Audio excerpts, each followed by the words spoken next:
बच्चों स्वागत है आप लोग का क्लास में। तो क्लास 10th का हम लोग हिंदी देख रहे थे और आज हम लोग देखेंगे चैप्टर 9 जिसका नाम है अवेन्यू। ये है क्या? वैसे ये एक ललित रचना है। कौन सी रचना है? ललित रचना है।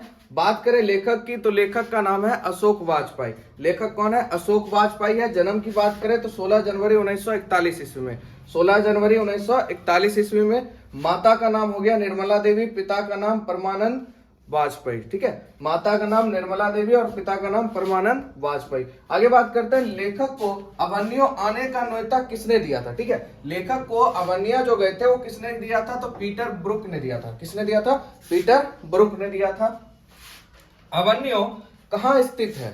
ठीक है, अवेन्यू कहाँ स्थित है? तो याद रखें दक्षिण फ्रांस में। कहाँ स्थित है? दक्षिण फ्रांस में। आगे बात करते हैं अवेन्यू किस नदी के किनारे बसा हुआ है। ठीक है, किस नदी के किनारे बसा हुआ है? रोन नदी के किनारे। ठीक है, तो यहां से आपका 3 प्रश्न बन जाता है ऑब्जेक्टिव में। अवेन्यू आने का न्योता किसने दिया था? पीटर ब्रुक ने दिया था।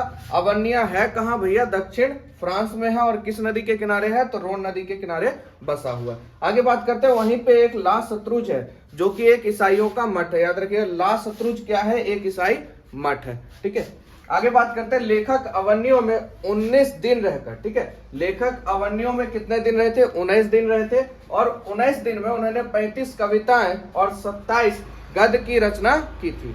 तो लेखक अवेन्यू में कितने दिन रहे थे? 19 दिन। और उसमें कितनी कविताएं लिखी थी? 35। और गद्य की रचना कितनी की थी? 27। ठीक है, 35 कविताएं की रचना हुई थी और 27 गद्य की रचना हुई थी। तो जितने भी ऑब्जेक्टिव आपके प्रश्न बनते टोटल इसी से आपका कैप्चर हो जाएगा। आगे बढ़ते हम लोग आगे की ओर।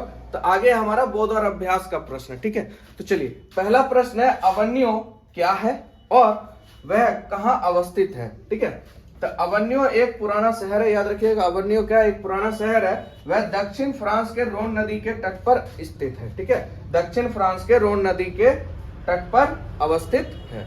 चलिए आगे देख लेते हैं। अगले प्रश्न को देख लेते हैं। प्रश्न 2 कहता है हर बरस अवेन्यू में कब और कैसा समारोह हुआ करता था। देखिए हर वर्ष अवेन्यू जो कि फ्रांस में है, गर्मियों के मौसम में यहाँ अत्यंत प्रसिद्ध रंग समारोह यानी थिएटर उत्सव या कला समारोह हुआ करता था।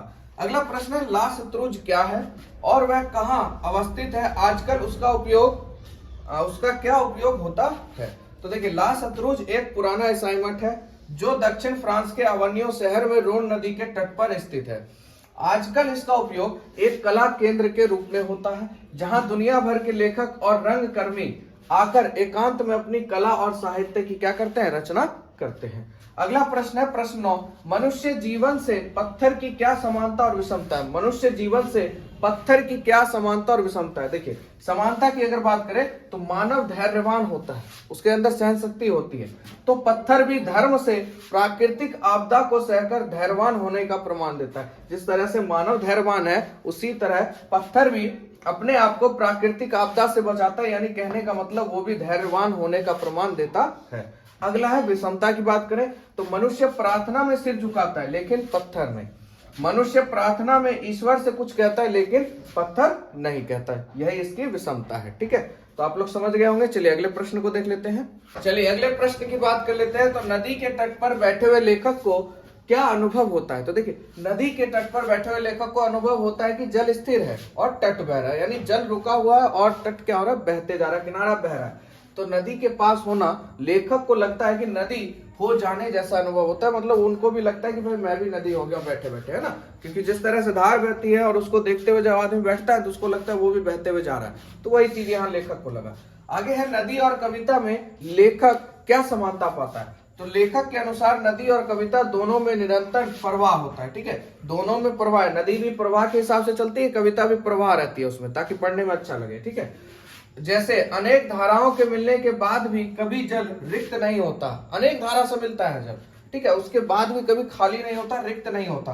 वैसे ही अनगिनत भावनाओं और शब्दों के समागम के बावजूद कविता का भी शब्द कभी रिक्त नहीं होता। दोनों ही मनुष्य को शांति और नवीनता प्रदान करते हैं। दोनों में इंसान को शांति और नवीनता प्रदान होती है।